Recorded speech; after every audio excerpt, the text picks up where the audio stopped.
Hey, welcome to the Ron Johnson Discipleship Podcast. Thanks for tuning in again to your weekly dose of Christian worldview applied to our current contemporary culture. And we're so grateful again for you, and thank you for watching in. This season that we're living in, it's hard for me to frame the importance of it. We just saw something that in our lifetime, I'm a bit older than you, but since 1973, I was around in 1973 with the infamous Roe v. Wade ruling coming down.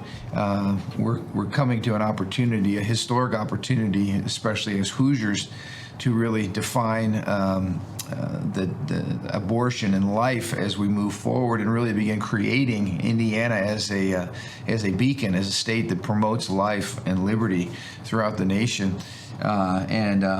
The special session that has been called in Indiana to deal with this was moved from earlier this month to now I believe Monday the 26th will be the opening of the special session to address the abortion issue in Indiana. And again, sometimes when you're living in the midst of history, it's hard to realize the incredible moment in which we have to make history. And how important that is. Many folks were not around or had no input in the Roe v. Wade decision back in 1973, but we do have a say in what happens here in 2022 as it relates to how we move forward. And so I got a couple bits of information I just want to share with you as we're getting information. We'll be talking more about this on Sunday. But the first one being, there's a Stand for Life rally on Monday, July 25th at the State House, beginning at noon and going to about 2:30. That is a Stand for Life rally, Indiana State House on Monday the 25th. And then on Tuesday, the Indiana Right to Life is hosting what they're calling Love Them Both rally. And you can go to the website lovethemboth.com to register for this event. It begins at 11 o'clock. That's a Tuesday, July 26th rally. So two different events. And the reason why we're promoting this is because it's so critically important from what we're hearing, that those of us who love life and who value life are there in body to stand and to promote and to support our legislators and to encourage them to do what's right. We know the opposition is going to be there. They're going to be loud. They're going to be vocal. They're going to be angry. They're going to be. I've already seen videos.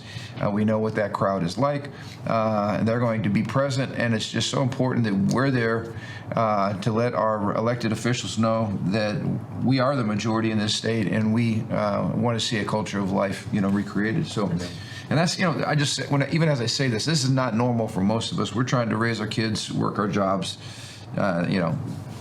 do all the things that we do just in normal life. We're not activists by nature. We're not people that show up and, protest or whatever. That's just kind of not who we are by nature. But it is who we need to be. Again, not protesters, but we need to stand for life. We need to be there. We need to open our mouths. We need to declare the truth. We need to be salt and light. And that's just something that I think many Christians are a little bit, awkward with doing. But we gotta move beyond our awkwardness. We have to show up. Yeah, we don't have the luxury of the pay agitators to come to rallies and so forth. Absolutely. So we have to actually do it because we have convictions. Yeah, absolutely. And it's all about the rule of law and restoring the rule of law. And as we preached from God's word, restoring a biblical theology of life that begins with the truth that all life is sacred. So as we're looking to promote righteousness in law, especially as it relates to abortion, we need to start from the cornerstone principle that God created life. We talked about this in our last podcast, that life is made in the image and likeness of God, which gives it incredible value, and that every single life, no matter what extenuating circumstances, every single life is valuable and should be honored and should be celebrated and should be given a chance to live. Abortion is not health care. I saw a great meme that said, if abortion is health care, then slavery is job creation. And of course, that's, it drives the point home. Slavery is not job creation. It's a terrible injustice, and abortion is not health care. It is actually the destruction of human life. And so we need to be promoting these truths and declaring these truths over and over and over again, even as the pro-choice side, pro-death side has been promoting lies over and over again for now almost 50 years. So really want to encourage everybody to show up. Also, I wanted to, this is a brand new book that Ryan Anderson and Alexandra DeSanctis are coming out with called Tearing Us Apart. Encourage everybody to pick up a copy of that book. And in the book, they say Roe removed nearly every question about abortion policy from the hands of the American people and placed the issue into the hands of unelected judges, even though the Constitution contains nothing that could remotely support a right to abortion. And so you hear a lot of people now talking about, the courts stripped us of our rights. That's not true, as we know. There has been no stripping of rights. What's happened is we're finally getting back to the way our nation was conceived, and that's allowing local people, local legislatures to weigh in on the abortion issue. Yeah. And not an unelected body of judges who basically what we've seen over the last 50 years is the left realizes that they cannot push their agenda forward in a normal electoral process. In other words, they're not going to get votes to push their agenda. So they, ever since Roe, they have largely looked to the courts to shove their agenda down the throats of the American people.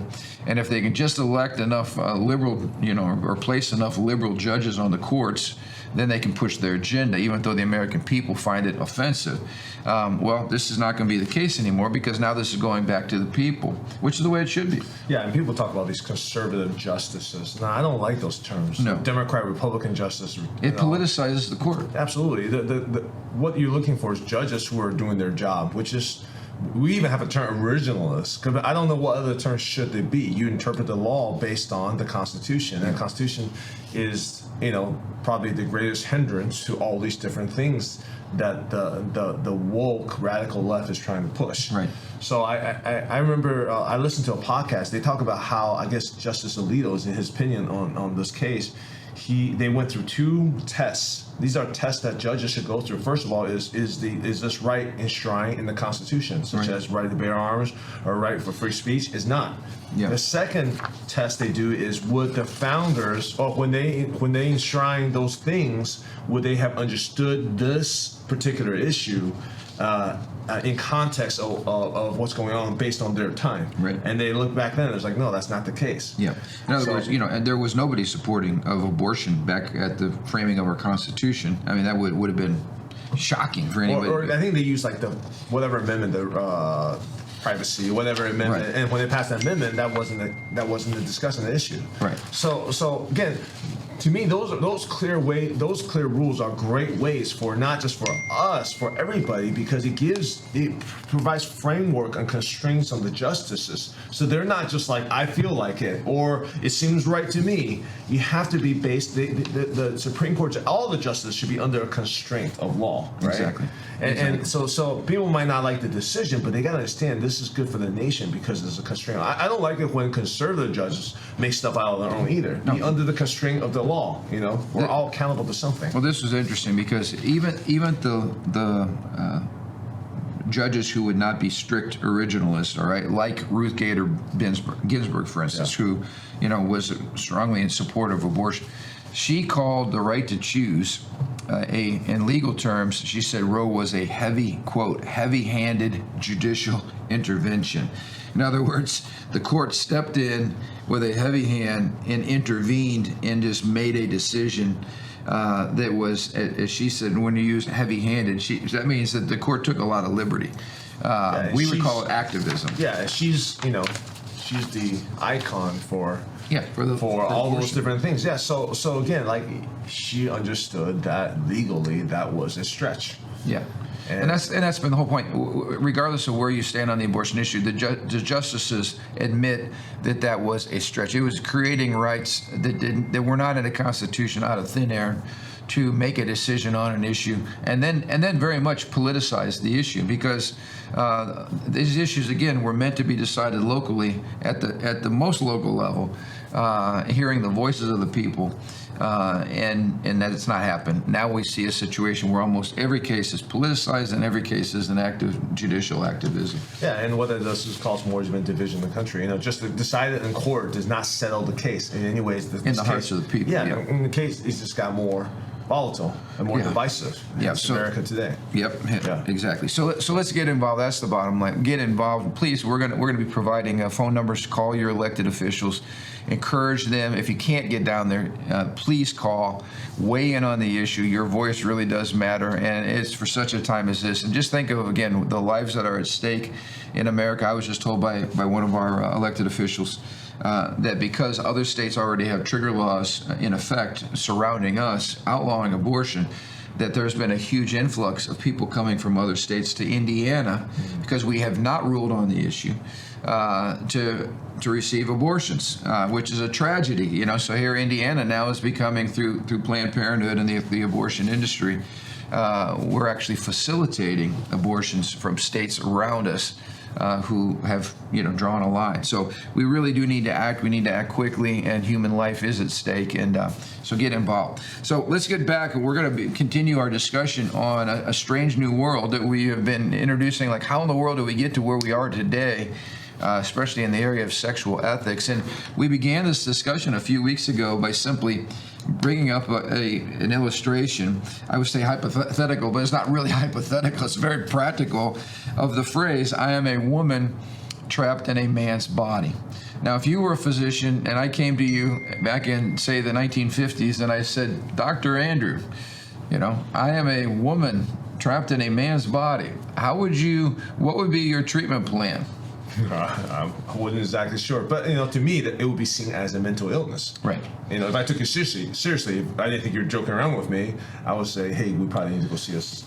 So my mind is telling me something that does not correspond with my physical reality, right? And therefore, you have to either make two choices. Either I bring my mind in alignment with, and my inner feelings or my psychological self in alignment with my body, or I have to change my body and try to bring it in alignment with my psychological reality. So in other words, there's only two options there.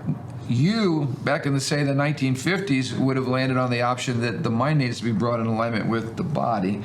The body is the determiner. Your biological reality is what determines who you are. Yep.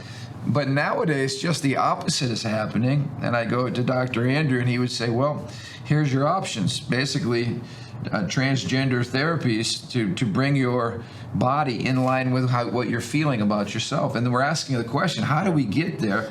What gave the inner psychological realm of feelings the authority, the definitive authority to determine the course of action? By the way, these types of issues happens in other realm, and we have clarity in other realm. I read an article discussing this type of issue with like anorexia, for example.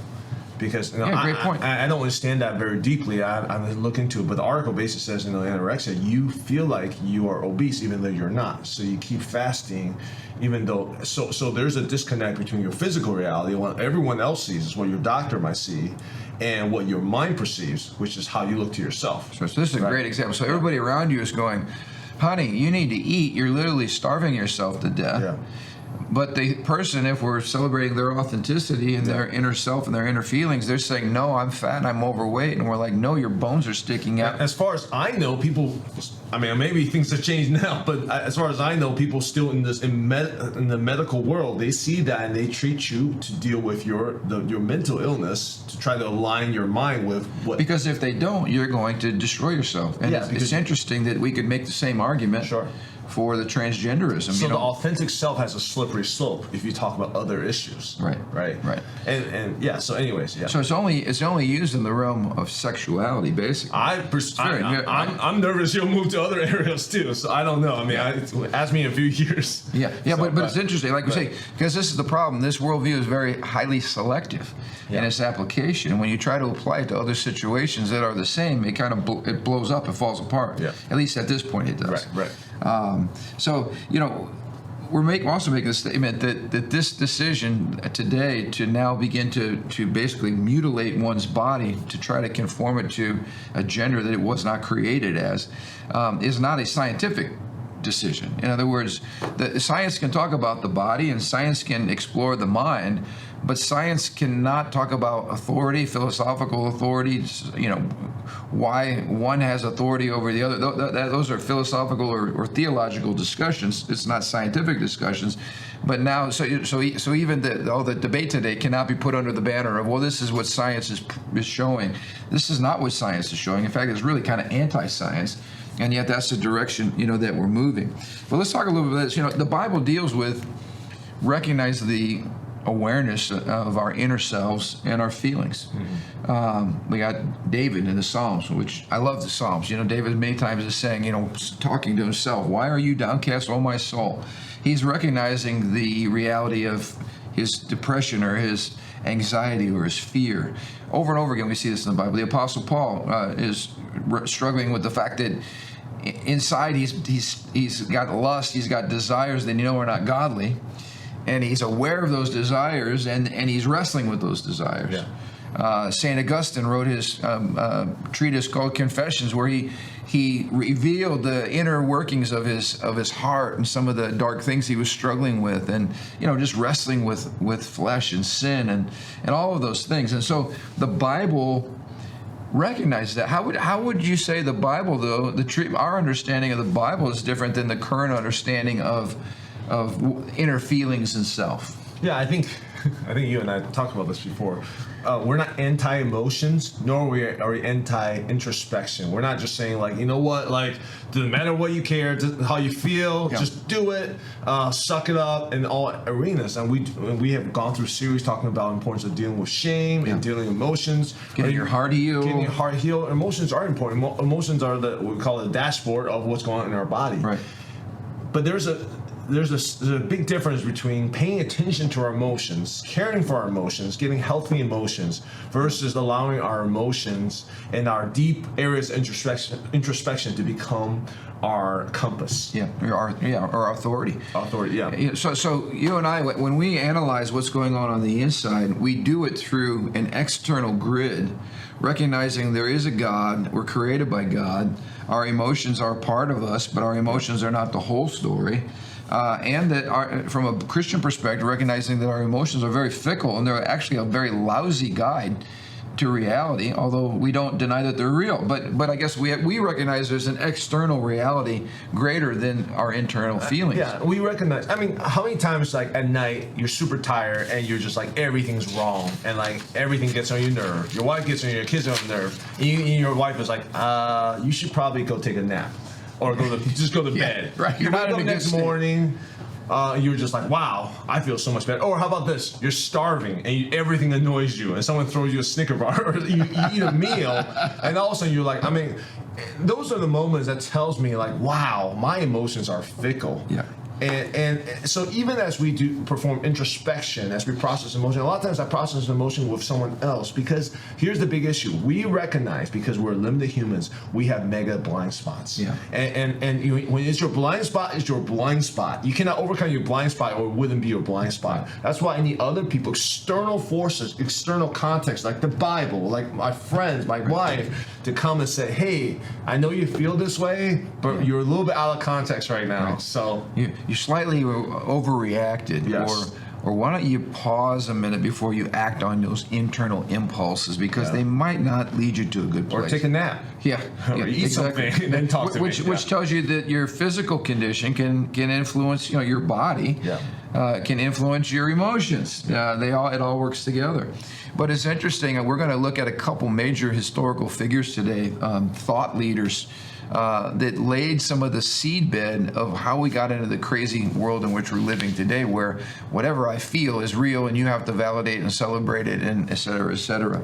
And one of those major thinkers is a philosopher called Rene Descartes. He's actually the father of rationalism.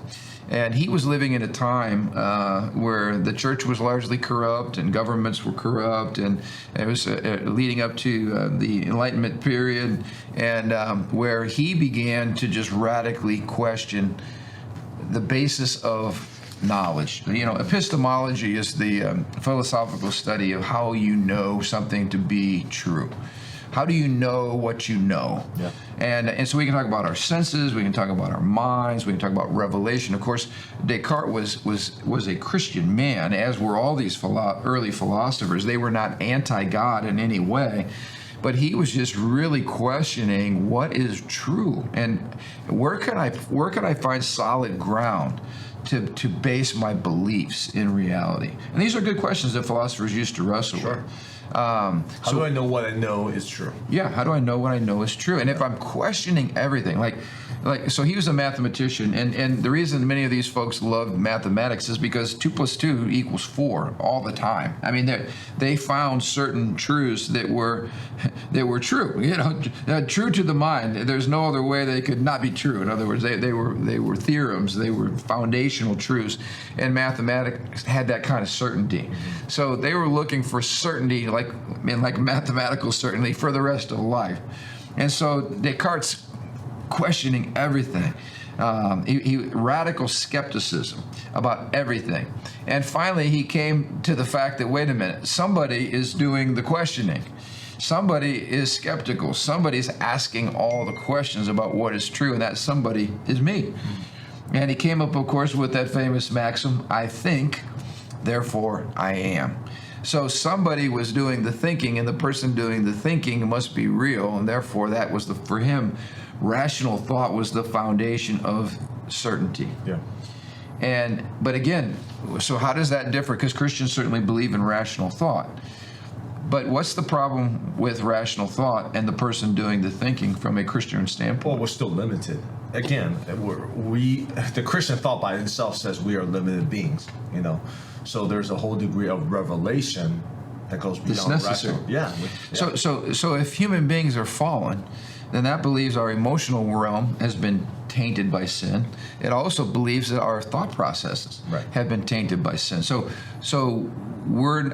rationality is not pure in and of itself, because I'm still the one exercising the thought process, if that makes sense. Yeah, I mean, how many people have we seen, scientists or whoever, rationalize some way, and they're like, oh, it's perfect, and someone else look at it, you're like, no, you insert so much bias into that calculus. And that's the problem, is that, as you talked about, the blind spot because of sin. The Bible says there's a way that seems right unto man, but the end thereof it leads to destruction. So we're so blinded, and our thinking processes are so limited. And we have to ask this question, just to get philosophical here: why do you trust your rationality?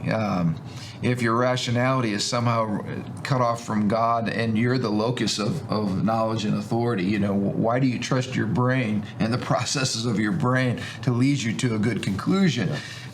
So revelation, the fact that there is a God, that God has spoken, that God speaks into our culture, that God defines who we are, that God has told us that we're fallen, sinful people, and that our heart is deceptive, and that which leads us to being deceptive in our thoughts. I mean, all of these truths are critical if we're to understand our emotions and our minds properly. Yeah. And we're not being anti-rationalism. We're just saying there's a level beyond rationalism, because human beings are imperfect by nature. Right. And again, we need a bigger constraint. We need accountability even in our rationalism. And Descartes was a believer in God. He still reasoned back to God. He wasn't. No, and he. But the reason his thought is important is because it moved the locus of authority, of certainty, of truth from the outside world, the God created world of revelation, to the internal world of human thought. And that's the seed that leads us along the journey of where we got to today. I thought it was interesting because he was being reactionary to current culture, which was a lot of corruption, a lot of institutions that he's believed in, he's relied on, he's taken for granted, is falling apart right before his eyes. So even his journey began because of corruption, because people aren't doing what they're supposed to do. Because it was a reaction to sin. Yeah, reaction to sin. So I mean, just the cascade of sin, Yes, the pendulum swinging. Yeah. And so Descartes puts the fundamental importance on our minds, and then he begins to open the door to this possibility that there could be a disagreement between mind and body. And that's really the essential role that he plays. But then we get to the second major thinker, and he's probably had the greatest influence upon where we are today. and that is Rousseau. Most Jean-Jacques people don't Rousseau. even know his name. Yeah, they react to his philosophy. They live according to his philosophy. Yeah, we are little Rousseauians in our culture today, because Rousseau is the epitome of the expressive individualist. He was a very unique, strange man, eccentric man, but very seminal thinker, much of a genius in many ways, self-taught, a genius in many ways, but a morally depraved person as well. He has been given credit as being the father of the French Revolution, and also being the father of a period of literature and art that's called Romanticism. So if you go back and you read the Romantic poets, or the period of Romanticism and the literature and the art that was created during that time, much of it goes back to the thinking and the ideas in Rousseau. But interestingly enough, for instance, Rousseau had 5 children. He didn't raise any of them. I don't believe that some of them he fathered illegitimately. All of them were sent to state-run orphanages. And in those days, if you went to a state-run orphanage as a child, you were not going to survive. I mean, they were horrific places of abuse and neglect. So his most basic responsibility as a father, he placed onto the state. And that's where, again, you see this thinking today that the state's job is to raise us, to take care of us, from the cradle to the grave. Well, at least it's consistent with his worldview. Yeah, very consistent with his worldview. But we don't like that part of his worldview is not really dealt with. Yeah. But here's why Rousseau's important. He locates the identity of the inner psychology of the individual, the inner feelings of the individual, as central, as the ground of authority, as the place, the locus of control. All right, the most important thing. He wrote his own version of Confessions, that like Augustine before him, but it was radically different. He was basically saying, I'm going to give you an account of everything that's going on the inside of Rousseau. Yeah. I'm going to tell you everything I think and what I feel and what's going on. It was almost like a free flow of consciousness. Some people call it the first autobiography. But basically, the reason it was so radical is because of the authority that was given to what he was feeling. Most people would say, I'm feeling lust when I look at that woman, but I'm not going to say that because I know that lust is wrong. I'm not going to verbalize my feelings because I realize that there's a virtue in lust is not good. Nor should I act on that. Right. Absolutely. Something I struggle against. Right. I'm going to make my struggle internal because there's no glory in sharing the wicked feelings or desires of my heart. Yeah. But for Rousseau, that was being inauthentic. And so we have this whole culture of authenticity today, right? But it really comes from Rousseau, who said, no, we should act upon the impulses of our inner feelings because they're actually good. So, I mean, that's very revolutionary for back then. Radically revolutionary. For now, it's just like, okay, whatever. But back then, I mean, when social norms is kind of the king, and he was a rebel. And we're talking about, a culture that was very much into, pomp and circumstance and dress and the right, class structure. Face and how you look. Saving face and powdered wigs and all of that. Yeah. And he just went against every convention. I mean, he was a radical. He was a radical revolutionary thinker. Yeah. He was totally living cross-culturally. Yeah. And made a show everywhere he went because he just went against every social convention possible. So, for instance, we talked about, in the book they talk about Richard Nixon. When the public was aware of the Nixon transcripts of the tapes, right? It said, as Nixon was talking, it would say in parentheses expletive. They didn't type out the expletive because it was a curse word, so they just said expletive, deleted. And when the American public saw, my gosh, we have a president using foul language. How unbecoming is that? In other words, if this guy in his private life uses vulgarity, why should we trust him in his public life? Now, this has completely been turned on in because modern presidents find it fashionable to use profanity at their rallies. And so, nowadays, it's a sign that you're being authentic. Yeah. Whereas in the past, it would have been an indication of a lack of character. Right. And this is to me kind of reactionary, because we're reactionary to how many people who've been fake, who says one thing then does another. Right. So we'll settle with someone who just says what they think. Someone who's authentically perverted or crude. We'll take that over someone who's going to cheat on us, and because we're reactionary to. How about someone who says what they're going to do and actually do it? Right. That kind of authenticity is good. So, but it's just interesting where our we drift. We're reactionary to whatever we last. I mean, again, I think being reactionary is again, it's not great, because you're reacting to something else. That's why, again, the blind spot is, a human being has infinite capacity for blind spot, because even when you try to do the most good, sometimes you're being reactionary, you don't even know it. You're swimming, so you're pushing that pendulum to one extreme. Right. You don't even know it. But see, even the blind spots suggest that there are areas of our life which we're not aware of, but that are harmful. Yeah. Rousseau probably would not agree with the whole notion of a blind spot, because there are no blind spots to the individual who's simply expressing their real self. Yeah. Because your real self becomes the gold standard. Right. And so we see here a radical shift in Christian thinking by Rousseau, because he basically rejects the whole idea of natural depravity. Human beings are not born evil. Mm-hmm. Human beings are born good, and then they're corrupted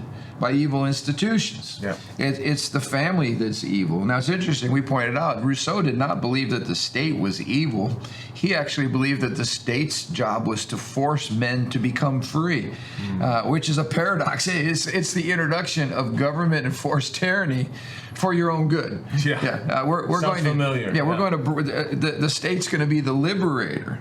The family and the church were institutions that he hated, largely because of the morality that they promoted. Morality was viewed as the external conformity that forced me to become something that I'm not. Mm-hmm. And so, of course, Rousseau's most famous phrase, and maybe some of you have heard this, is this: man is born free, and yet everywhere he is in chains. His idea was the idea of the noble savage, that if human beings were just left in their own, like their Adam and Eve, Garden of Eden, pristine created realm, that they would, that the noble savage would lead a wonderful, authentic, beautiful life. Of course, we know that that's not true, because the noble savage is not noble. He's just a savage. Yeah. We are fallen. Our hearts are deceitfully wicked. We're conceived in sin. I mean, the Bible's clear about the problem of human nature. We have good, but we're also fallen, and so we have evil resident within the human heart. But Rousseau rejected all of that. He said the problems were external. The problems were the environment.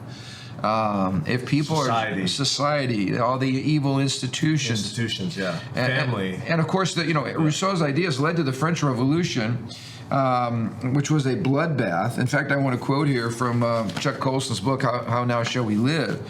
He said, Robespierre, who led the reign of terror that overtook the French Revolution in 1793, grasped Rousseau's logic all too well.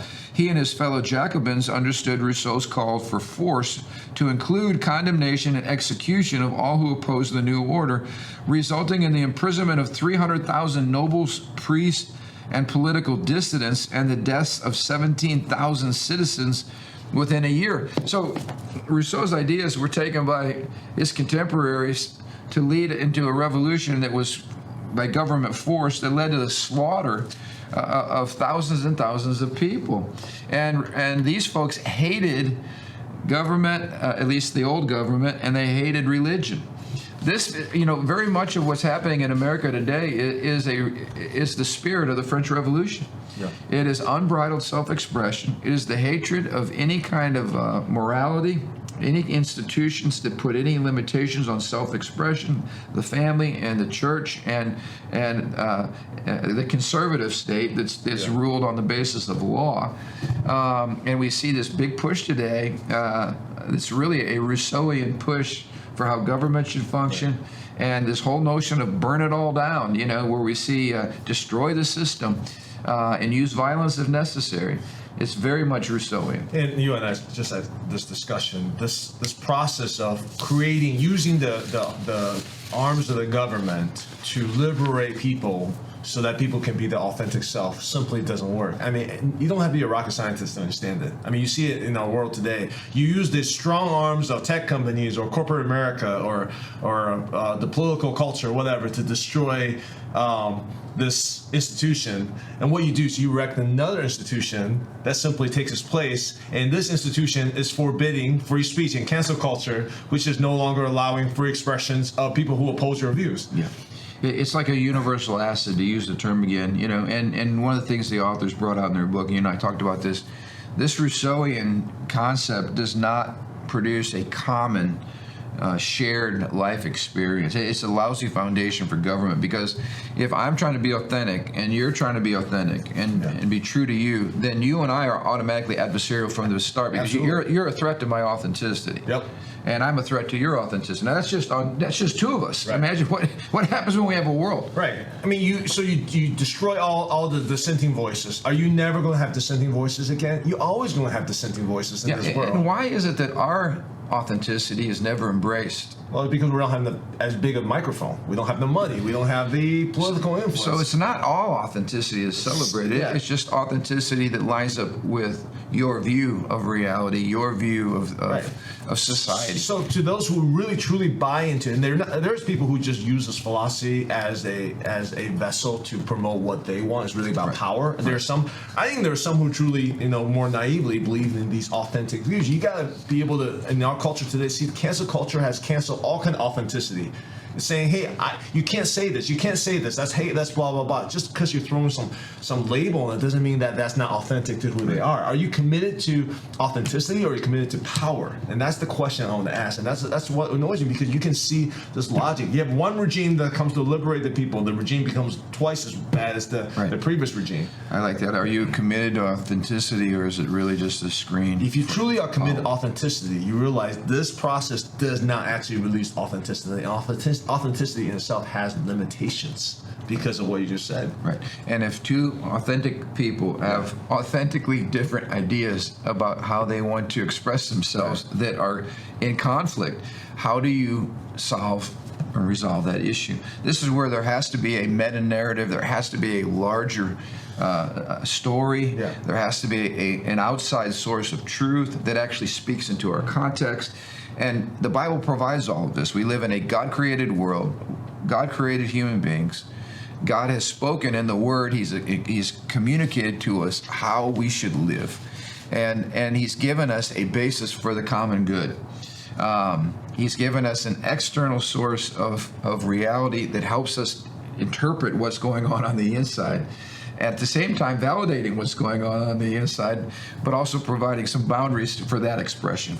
And if you throw God out, we all become little gods, all in search of power and pleasure and all these other things that compete for expression in the world, and the world becomes a very ugly, bloody place. Whereas you've said many times on this podcast that the end goal becomes just raw power, and we're gonna talk about that in our next session, because we're gonna look at a couple of thinkers who have really laid the foundation for what that looks like when we reject God, and the bloodshed and the power and the values that emerge in that void are really ugly and scary. Yeah. So anyway, we hope this has been helpful to you, and we hope it's a good biblical analysis and treatment of what's really going on and how we got to the crazy world that we're living in today, and provide a tool for what we need to do to rebuild a culture that is centered in Christ, centered in the Word of God, and that promotes true life. So anyway, have a great week. Thanks for tuning in. If you found this to be helpful, please share it with other people, and don't forget to let your voice be heard. Be salt and light as it relates to the whole issue of abortion in Indiana, and the part that we play in creating a culture of life. So until next week, have a great week.